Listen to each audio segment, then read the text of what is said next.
Hi boys and girls, welcome back to Shah's Test Kitchen. Today I thought it might be nice if we make some Anzac biscuits. So what I've actually done first is I've got all my ingredients. So we've got oats or porridge, some desiccated coconut, brown sugar. I know the recipe here says caster sugar, but I know brown sugar is so much nicer in Anzac biscuits. We've got flour, and we've got our bicarb soda, 2 tablespoons of boiling water. We've got our golden syrup, melted 100 grams of butter, and I also like to put in vanilla extract or vanilla essence for my Anzac biscuits as well, which is not on this recipe. Now it's 100 grams of butter, like I said, 85 grams of desiccated coconut, and 100 grams of sugar, and 100 grams of flour, and the 85 grams of the porridged oats, okay? And 2 tablespoons of this. Okay, so what it says to do, it says to put the sugar, so let's do that. Sugar into the big bowl, done. Put that one away.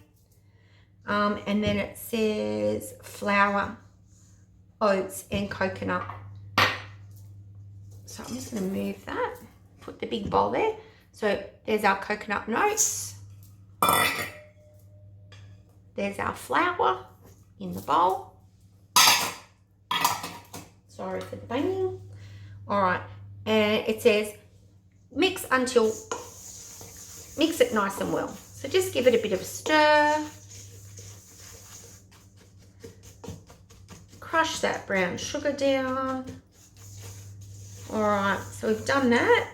Then it says melt the butter and stir in the golden syrup.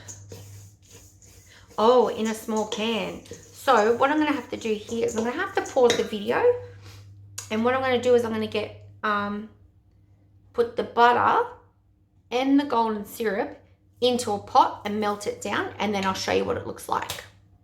So as you can see, I've put the golden syrup and the butter together on the stove, and you see how it's nice and it's bubbling away. Okay, perfect. That's what we need. Now the next step is we've got to get that 2 tablespoons of boiling water and the bicarb soda, and then add it to this mix. Give me 1 second. Okay, so I've actually let that settle down a little bit. The step that you missed, well, I missed recording it and I couldn't redo it, was where you get your 2 tablespoons of boiling water and the bicarb soda. You put them in, mix it up, and then you pour it into the mix, into the golden syrup and the butter while it's on the stove, and it becomes that little bit more bubblier. So that's why you need to make sure that you've got a good sized pot. I've let it cool down a bit, because then it's just a lot safer when we slowly add this syrup into our flour, oats, coconut, and sugar mix. Like I said before, I'm going to add a bit of vanilla essence, probably about, I reckon about a teaspoon, or maybe let's go half a teaspoon.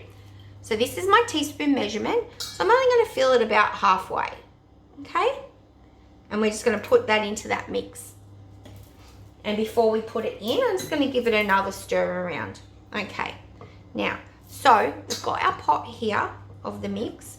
So we're just going to slowly pour it in, because remember, it is still hot. Get it all in there. That's it. Of course, Mum and Dad will be helping you on this step, just the same as what would happen if we were doing it at school. Just going to move that chopping board away now. Now what I want you to do is I want you to give it a really nice stir. It looks like at first, oh my goodness, there's not enough in there, but trust me, there will be. So what you do is you give it a good stir. Go around the edges, getting all that sugar, all that coconut, all that flour. And you know what? To be honest, guys, This is probably looking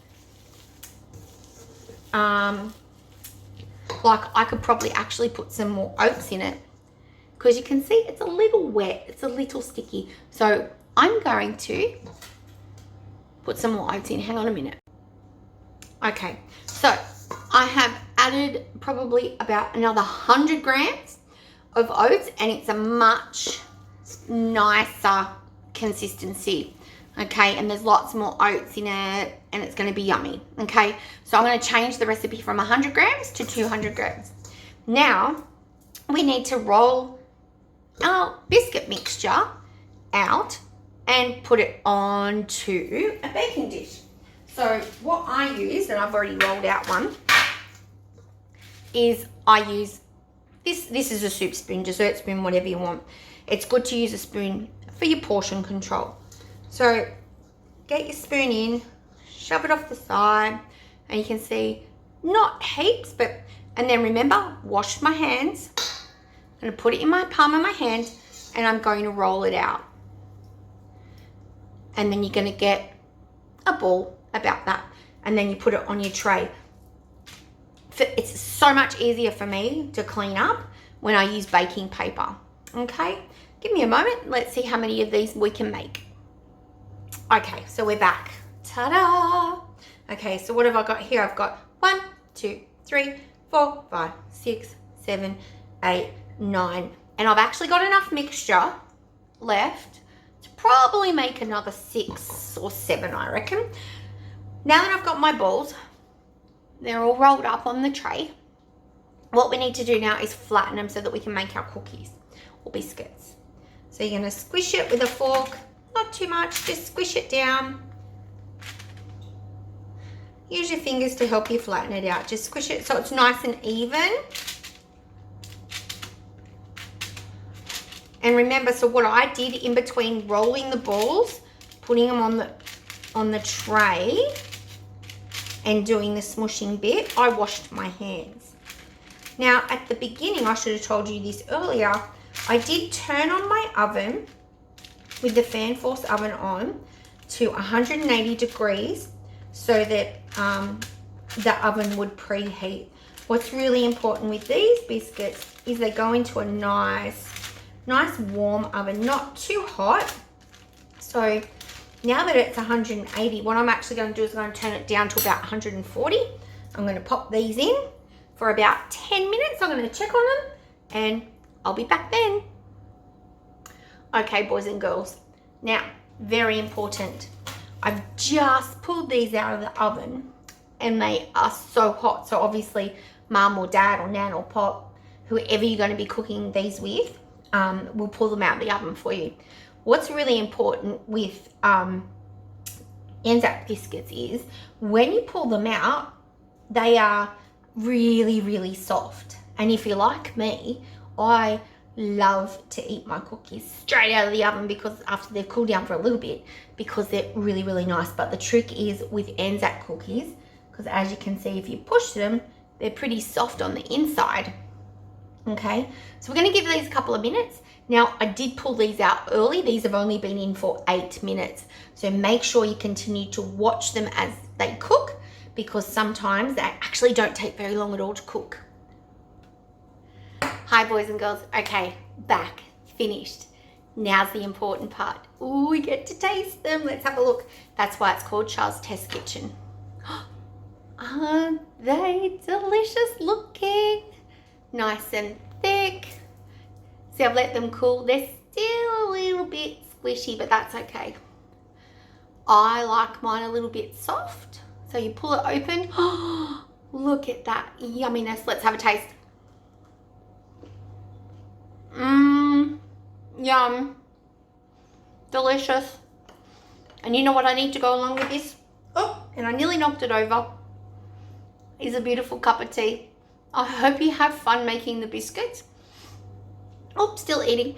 Share some with mum and dad, nan and pop, whoever you're making them with. And it's kind of nice sometimes to sit down on Anzac Day and have some beautiful Anzac biscuits and help us to remember and understand why we have Anzac biscuits. All right, be good, everyone. I'll see you soon.